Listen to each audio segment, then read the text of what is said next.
on this, in this chapter, we've been spending time talking about transformations. So since I haven't seen you in like months, let's do a quick review of what we already know.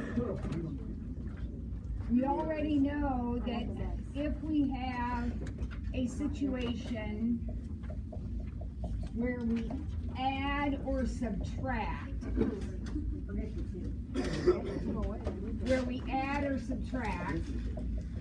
in this case I'm adding 3, we know anytime you either add or subtract a number, it does what? It moves you. It simply picks up the picture and puts it down somewhere else. It's called a translation. It just picks it up and puts it somewhere else. If the addition or subtraction is directly attached to the x, then the movement is sideways. We call that a horizontal shift. If the number is added or subtracted at the end of the problem, just attached at the end of the problem, then it is a vertical shift, right? And we know that for the vertical shifts, if it says +3, that's what it does. It goes up 3. For the horizontal shift, it operates the opposite. So if it says +3, you're actually going to back up 3, right? Old news, we know that. All right, what do we also know? We know that we can put negatives into our problem. Now, adding and subtracting is a physical movement. Cut it out, paste it somewhere else. What does a negative do? Flips it, reflects it. That's called a reflection. If the negative is out here in front of the problem, if in other words, you're making the whole problem negative, then your reflection is across what? The x-axis. I like to think of this as upside down, but technically it's a reflection across the x-axis. That's the technical, that's what it is. It's a reflection across the x-axis. It goes like this. If you just make x negative, not the whole problem, but just x, then it reflects you across the y-axis.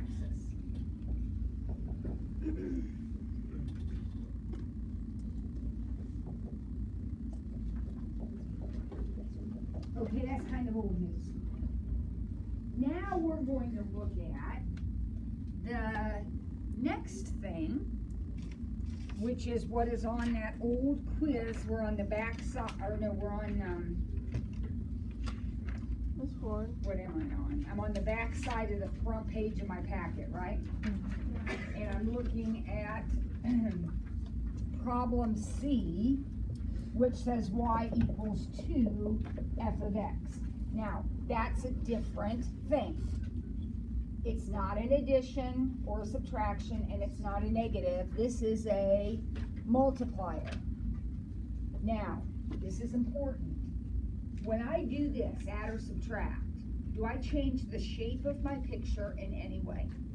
No, it's exactly the same picture. It's just sitting somewhere else. If I put a negative in, do I change the shape of my picture? No, it's exactly the same picture. It's just either reverse this way or reverse this way, right? When you put a multiplier, whether it's here or here, when you put a multiplier in your problem, it changes the size of the picture. A multiplier in front, a multiplier on the whole problem, multiplies the vertical. So in other words, however tall the original was, this one is going to be twice as tall. So if this one went up, if the original went up 2, this guy's going to go up 4. When you put the number, the coefficient, directly on the x, see the difference here, then it affects the horizontal. But guess what it does to the horizontal? Remember up here, it does the opposite of what you might think? So instead, this number, putting a 2 here, would actually cut it in half. This number divides the horizontal. It looks like it's going to multiply, but it divides. This one's not on your sheet. We're going to do it, but it's not on your sheet. Okay, so now let's go back. You have an original picture given to you on the paper, and we're going to sketch this now. Okay, so here we go. We're going to graph this exact picture that's at the top, the given picture, but everything's going to be twice as tall. So see that little triangle there that goes up 2? It's now going to go up 4. Now, it's still the same width.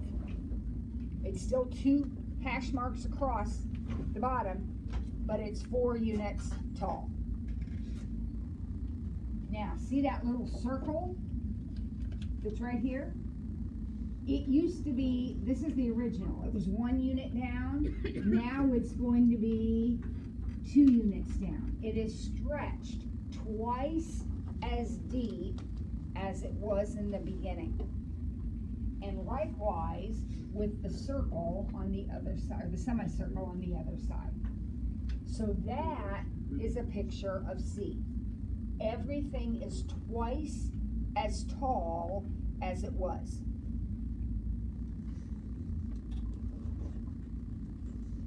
Wouldn't they go 3 below as it was on yours? It's down 1. It's down 1, so it's going to be down 2.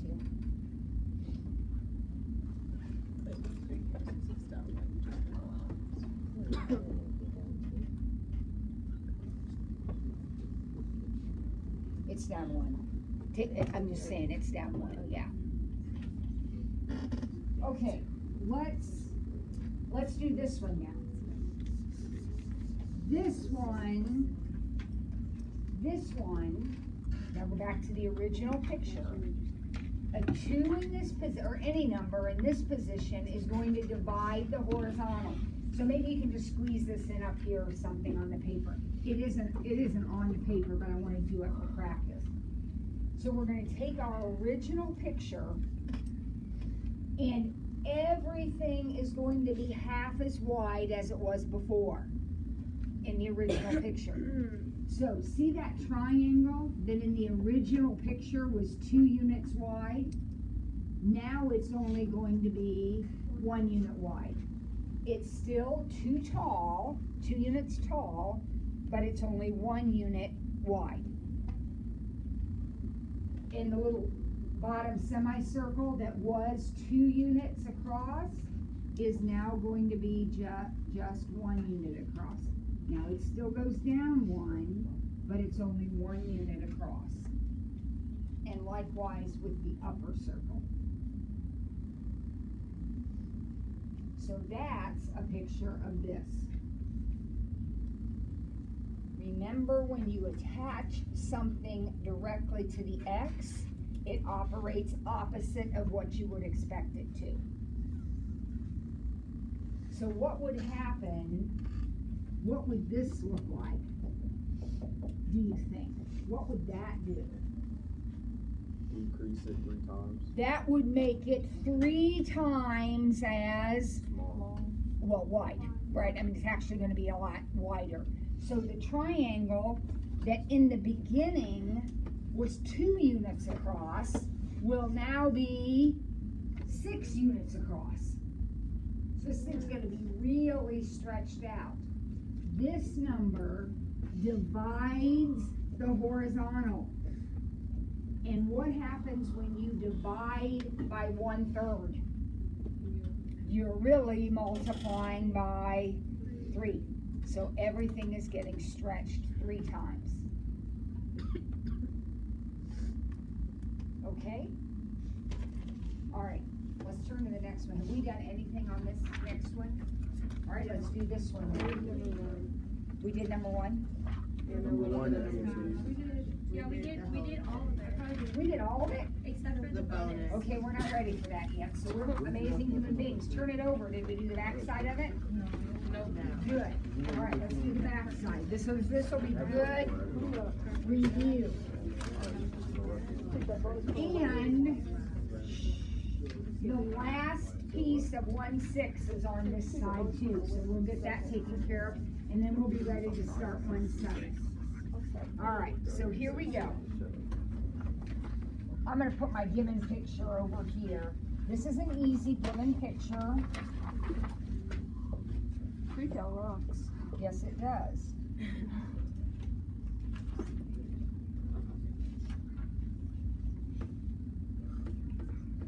I ran out of questions, so I just filled in. All right, so here is the given picture. Now, tell me what happens here, guys. What's that going to do? How is that going to change your picture? To the right one. So you're going to simply redraw this picture exactly as it is, moved over 1 unit.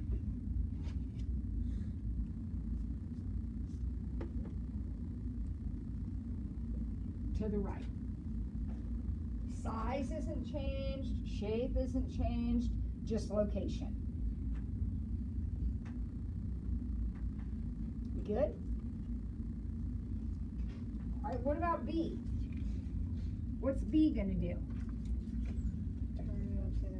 Turn it upside down. That's gonna turn you upside down. So it's gonna take exactly the same picture, but instead of this little guy going down, he's now going to go up.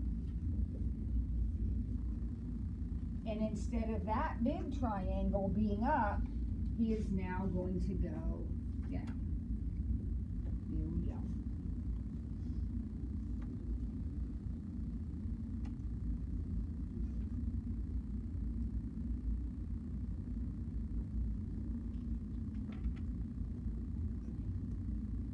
Now C is the last thing we have to learn, so I'm going to skip that for a moment and go to D.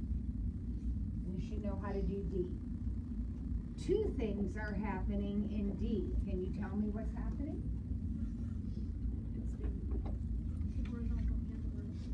Yep, we're changing the shape of this, the size of this thing. So what does this 2 do? Multiplies the vertical. So that's going to make us twice as tall. And what does this guy do? So it's going to make it half as wide. So you're going to redraw the original picture, but it's going to be twice as tall and half as wide.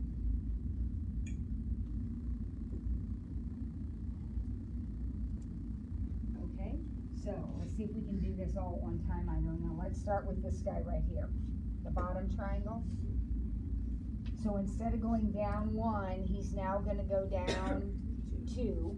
And instead of being 2 units across, he's only going to be 1 unit across. So he's going to go down 2, but only be 1 unit across. Does that look okay to everybody for this triangle right here, this bottom triangle?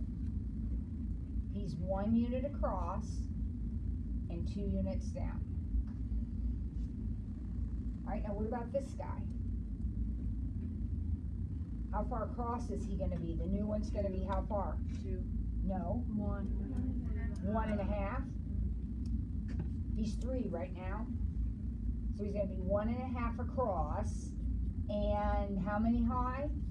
6. So he's going to go 1.5 across. And 1, 2, 3, 4. Clear up here. Tall. Oops.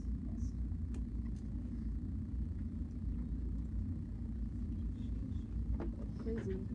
6 units tall, 1.5 units wide. He got doubled on the height, halved on the width.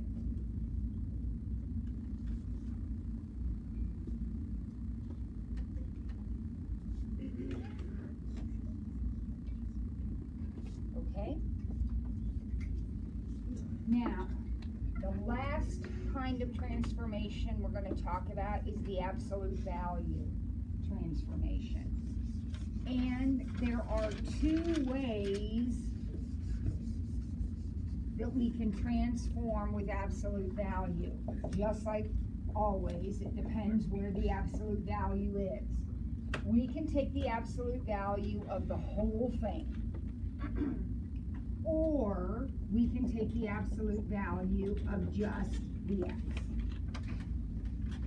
And it makes a difference, just like it makes a difference where you put the numbers and where you put the negatives. It makes a difference where you put the absolute value signs. Okay? So how does this work? Well, let me just take this, we'll do this one, and I'll do both kinds for you, and then we'll practice another one. When you take the absolute value of the whole thing, that simply means that the whole picture is going to be positive. That means all of your y's will be positive. Look at this problem. Remember, when you take the absolute value, it becomes positive. Doesn't this problem say y is going to be a positive number? Now, look at this picture. For this v, are the y's positive? So that's not changing. That part is going to stay exactly the same. Now, for this v, are the y's positive? No. They're going to become positive, though, by taking the absolute value. So what's going to happen to this little triangle right here? It's going to flip up. You're exactly right. It's going to flip up. So when we take the absolute value of the whole problem, it means everything is on top of the x-axis. Everything has a positive y value. So if we took the sine function, for example, you know what that looks like, right? And we took the absolute value of it, what would happen? Hills. The hills would stay hills, but the valleys would become hills. Yeah. So your picture would look like this.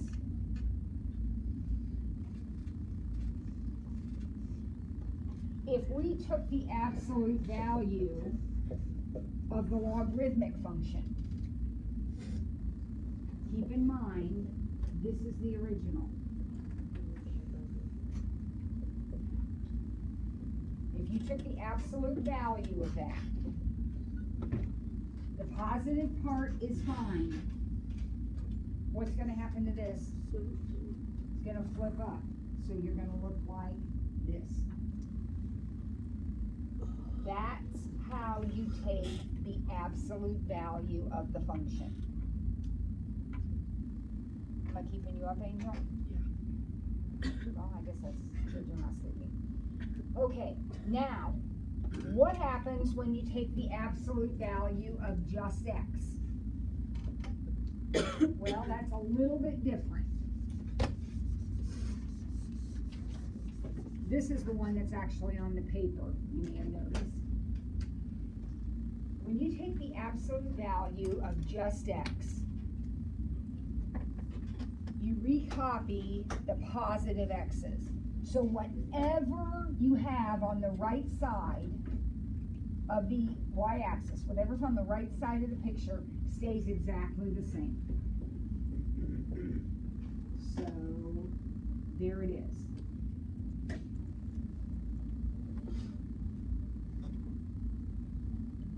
Now I want you to think about this for a minute. If we're taking the absolute value of x you don't need to write this down. I just want you to think about it for a minute. If I put in a 1 and I put in a -1, wouldn't the answer be the same?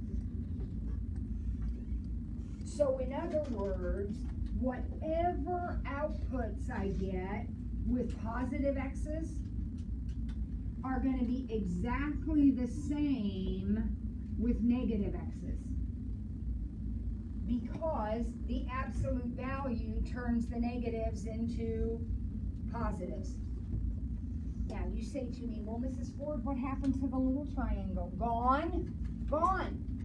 When you take the absolute value of x, just x, you recopy the right side and then reflect it onto the left side. There are no negative x's anymore. The negative x's have become the same as the positive x's. So this would be a picture of the one that's actually on the paper. All right, let's do one more of those to make sure you've got it. And then I'll have you practice a couple. Let me start with a new shape. Oh, by the way, we just finished 2 old practice quizzes. Guess what we have tomorrow? Yes, indeed. So I would make sure I knew how to do this stuff on those practice quizzes. All right, here's our given picture.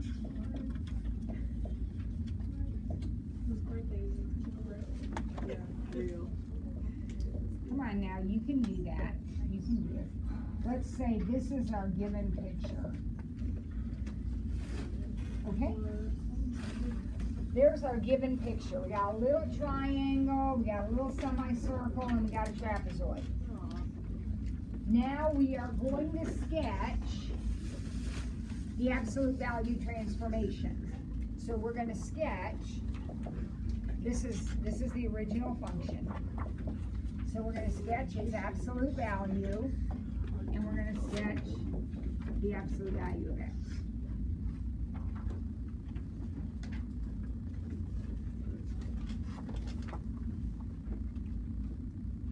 Are we ready? Okay, so here we go. What happens when we take the absolute value of the whole thing? Makes everything positive. So see that triangle right there? He's going to not change one bit. He's going to stay exactly the same. And now what's going to happen to this guy? He's going to flip up. And what's going to happen to our trapezoid?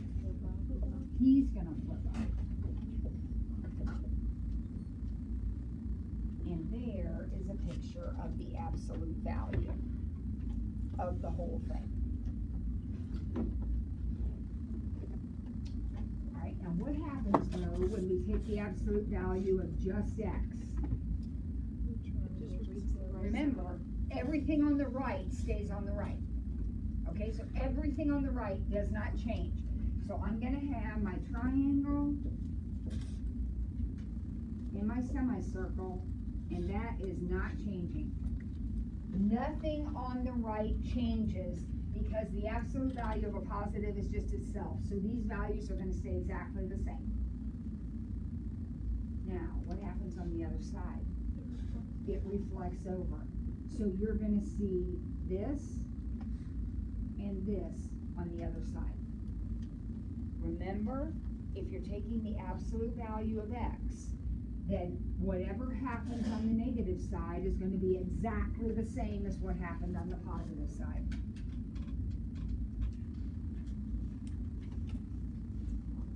Where's the trapezoid? Gone.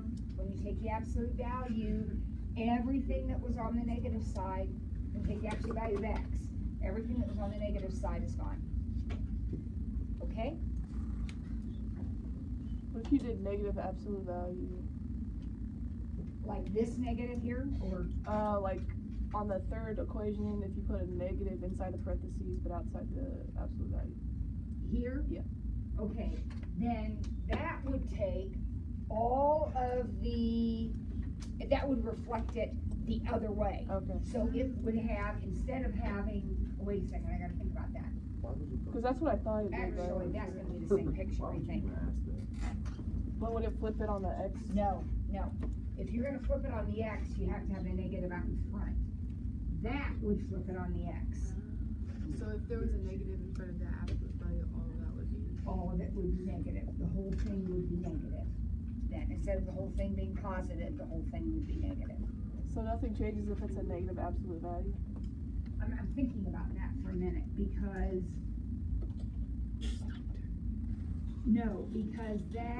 that would be this picture. When I put a negative on it, it reflects it across the y-axis, but it's already reflected. I mean, it's a reflection across the y-axis.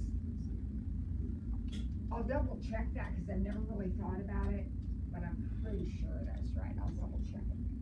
Okay. Okay? All right, oh, yep, What happened to the equation? Gone. it's gone. There are no more negative x's. When you take the absolute value, that negative x's act just like positive x's. So -1 now acts just like +1. And so the negative x's are a repeat of the positive x's.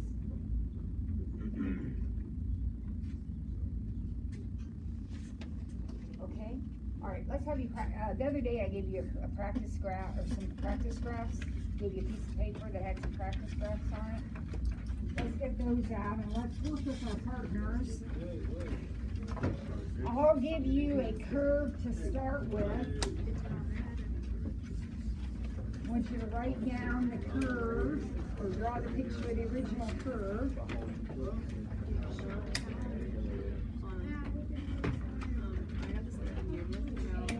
And let's see, here's the original. And like if you don't get it in time, it's just like not get your phone. Yeah, get that in. He took like 5 months. Like I'm like, I know, like can we go back?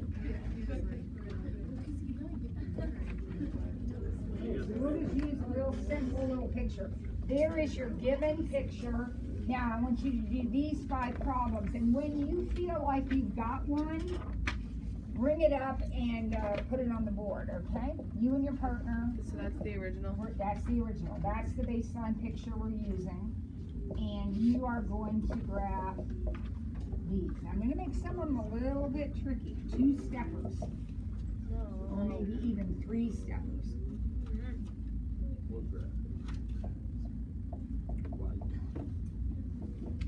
Is that on the, where's the second one?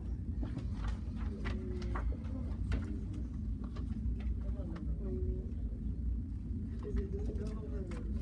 I was like,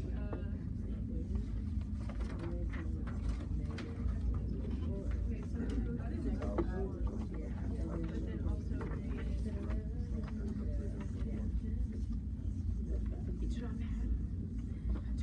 Shut up.